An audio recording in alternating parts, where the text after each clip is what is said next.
Hi, నా పేరు విద్య.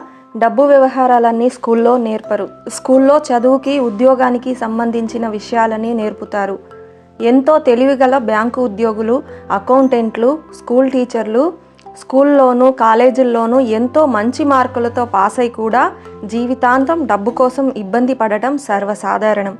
మన దేశంలో అసలు సరిగ్గా చదవని రాజకీయవేత్తలు, గొప్ప చదువులు చదువుకున్న ప్రభుత్వ అధికారులు ఉన్నారు. ఆర్థిక విషయాలలో ఎటువంటి శిక్షణ పొంది ఉండకపోవడం వల్ల వాళ్ళు తీసుకునే ఆర్థిక నిర్ణయాల వల్ల మన దేశం అప్పుల్లో కూరుకుపోతోంది. అందుకే డబ్బుకి సంబంధించిన అన్ని విషయాలు స్కూల్లోనూ నేర్పాలి. ఇప్పుడు చాలా భాగం డబ్బులకి సంబంధించిన విషయాలు పిల్లలకి ఇంట్లో తల్లిదండ్రుల వల్లే తెలుస్తుంది.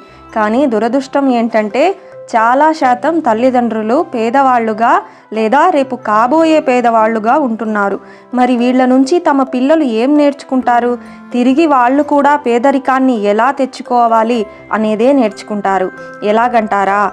ఆ పేద తల్లిదండ్రుల దగ్గర ఉన్నన్ని రోజులు డబ్బుకి ఉన్న ఇబ్బందులు చూసి అనుభవించి తాము సంపాదించే వయసుకు రాగానే వాళ్ళు చిన్నప్పుడు చూసిన పేదరికం మళ్ళీ చూడకూడదు అని వాళ్లకు వచ్చే జీతాన్ని విలాసాలకు ఖర్చు చేస్తూ విలాసవంతమైన జీవితాన్ని గడుపుతారు.